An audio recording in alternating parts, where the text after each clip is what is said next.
자, 여러분 반갑습니다. 인투 더 텍스트 수특 독서 강의 안내하는 시간 갖도록 할 텐데, 어쨌든 이 강의의 취지는, 우리가 수능 특강의 문학은 열심히 공부한단 말이에요. 근데 독서는 사실 어떻게 공부해야 될지도 모르고, 공부한다고 이게 도움이 되나? 싶기도 한데, 막상 수능날 딱 가보면 연계율이 장난이 아니에요. 그렇다고 여기에 매달릴 수도 없고, 너무 갈등도 심하고, 효율적인 공부법도 없고, 그렇다고 수능 특강을 자체를 미친 듯이 공부하기엔 솔직히 시간 아깝고, 누가 좀 정리 좀 해줬으면 좋겠다. 누가 좀 뽑아줬으면 좋겠다는 얘기가 많아서, 하도 요청이 많아서, 제가 그냥 그렇게 한번 해보기로 했습니다. 수능 특강에 실린 그 수많은 독서 지문들 있죠? 그 지문들 중에서 다 출제 가능성 높은 건 아니거든.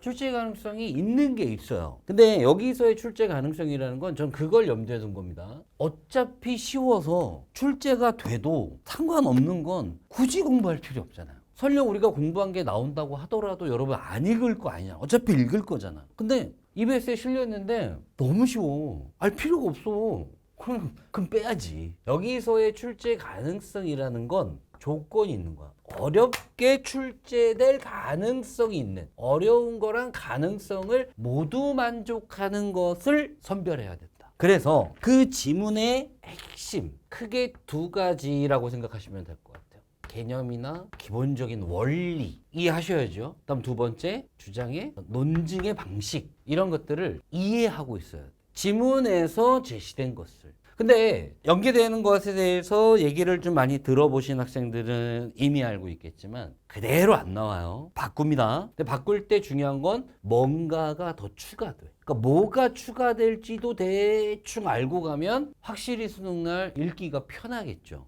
그래서 세 가지를 하겠다는 거야. 좀 어렵게 나올 가능성이 높은 거. 두 번째, 그 가능성이 높은, 어렵게 출제될 수 있는 높은 거 안에 숨겨진 개념이나 원리를 정확하게 이해해야 돼. 혹시 주장이 있다면 그 논증을 확실하게 이해해야 돼. 그러면 수능날 가서 읽을 때 편안합니다. 머리를 쓸 일이 좀 줄어들겠죠. 그러면 시간도 좀 줄 거고 문제에다가 쏟아붓고 또 비연계된 부분 읽을 때 좀 더 쏟아붓고, 그러니까 우리가 수능날 완급 조절을 할 수 있게 됩니다. 그래서 그 추가될 수 있는 것까지 같이 공부해 보도록 할 텐데요. 그냥 기본 학습에 있는 내용은 뺐어요. 빼고 이제 적용 학습과 실전 학습에 있는 지문들 위주로 할 건데 꼭 이대로 안 될 수도 있습니다. 옆에 노란색 분필로 쓴 거는 예상 차시수예요. 그래서 인문예술부터 주제통합까지는 한 3차시씩 해서 총 12차시. 그리고 실전 모의고사 두 개가 있죠. 그래서 각각 한 차시씩 해서 2차씩. 그래서 아마도 한 14강 정도로 예상합니다. 그러면 이제 예를 들어 볼게요. 제가 어떻게 설명을 할 건지. 인문예술 지문에서 지금 첫 번째 지문이 하이데거의 존재론이야. 이런 건 출제자가 좋아하죠. 중요해. 출제 가능성도 높아. 게다가 어려워. 그러면 이 지문은 좀 잘 공부해 놓을 필요가 있어. 그럼 이 지문에서 하이데거는 유물론, 주관적 관념론, 뭐 형이상학, 전통철학 이런 것들을 각각의 근거를 대면서 다 비판해. 그럼 공부할 게 엄청 많아. 그럼 비판을 하는 과정에서 뭐 나오겠어? 개념 나오겠죠. 또 비판을 하는 과정에서 뭐 나오겠어? 논증이 나오겠죠. 그러면 그 개념과 논증은 확실하게 알아두면 수능날 읽기가 편하다는 거지. 근데 여기서 끝나면 안 되고 이렇게 얘네들을 비판한 하이데거를 누군가가 비판했을 수 있잖아. 그렇지 않나요? 그러면 얘가 출제될 가능성도 연계돼서 더 추가로 나올 가능성도 높은 거야. 이해되시는 거죠? 그러면 얘는 우리가 좀 빡세게 공부를 해야 된다는 거지. 이해되셨죠? 이에 비해서 미니멀리즘 음악은 쉬워. 그냥 간단하게 한 번만 정리하시면 돼. 자, 자연법 같은 경우에 이 자연법과 사실 우리에게 더 영향을 주는 거는 실정법이에요. 하지만 이 실정법의 근간이 되는 게 자연법이에요. 지금 EBS 지문에 법 관련 지문이 많지 않기 때문에 이 자연법 지문은 그래도 한 번은 좀 살펴볼 필요가 있을 것 같아요. 게다가 이런 것도 주의해야 돼. 자연법 관련해서 보기가 하나 있거든. 수능 특강에. 이 보기 내용도 좀 숙지하고 가시는 게 수능날 출제됐을 때 도움받을 수 있다. 그러니까 이런 거 가볍게 하자는 거야. 예술과 표현의 관계? 이거는 일단 쉽고요. 비슷한 내용이 이미 출제된 적도 있어. 근데 출제됐을 때 겁나 쉽게 출제됐어. 그러니까 이걸 뭐하러 열심히 하냐 이거야.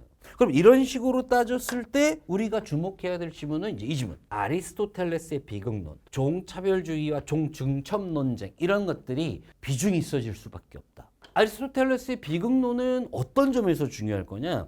이 지문이 끝날 때쯤 니체가 이 비극론에 대한 비판을 합니다. 그러면 수능 특강에서는 아리스토텔레스의 비극론이 한 90, 니체의 비판이 한 2줄 이거거든요. 그러면 이걸 좀 더 압축해 버리고 니체의 비판을 좀 더 상수를 함으로써 연계도 되면서 약간 비연계된 부분을 애가 어떻게 읽을 거냐, 그 논증을 어떻게 이해할 거냐는 걸 물어볼 수 있다는 거죠. 종차별주의에 대해서 종중첩 논증이죠. 비판을 합니다. 열심히 수특지문에서는 종차별주의가 뭔지 설명하고, 근데 얘네들에게 좀 약점이 하나 있어. 그것에 대해서 중첩 논증이라는 걸 통해서 야, 그럼 이러면 어떡할 건데? 이 공격을 합니다. 그리고 지문은 끝나요. 그럼 우리는 역으로 이것에 대해서 종차별주의를 지지하는 사람들이 반박을 할 수도 있고요. 아니면 제3의 의견을 갖고 있는 사람이 종중첩 논증에 대해서 비판할 수도 있겠죠.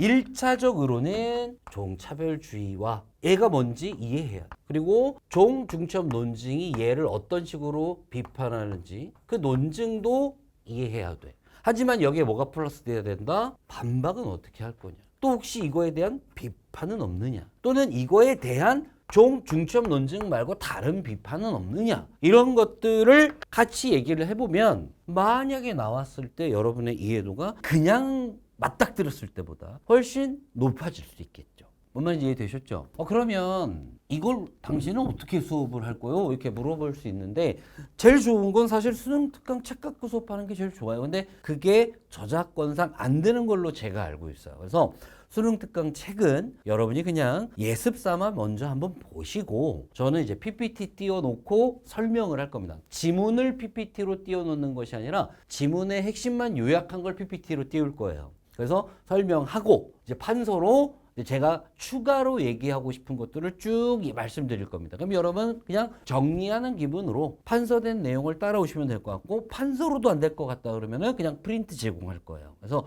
교재는 따로 없다. 여러분이 해야 하실 건 강의 들을 시간 비워놓고 강의 전에 해당하는 지문 미리 좀 읽어놓으시면 좋겠다. 그래서 우리 초반에 적용학습 인문예술부터 한 3차시 진행할 거니까 인문예술 파트를 한번 쫙 읽어놓고 수업 들으시면 제가 하는 말이 훨씬 잘 들릴 거라고 봐요. 무슨 말인지 이해되셨죠? 그래서 수업은 PPT 띄워놓고 핵심 정리하고요. 그리고 판서하고요. 그것도 안 되면 프린트로 진행한다. 강의에 대한 안내는 충분히 드린 것 같고 아마 1강을 보셔야 강의가 저렇게 진행되는구나 좀 쉽게 이해하실 수 있을 것 같습니다. 자, 저는 강의에서 만나도록 하겠습니다.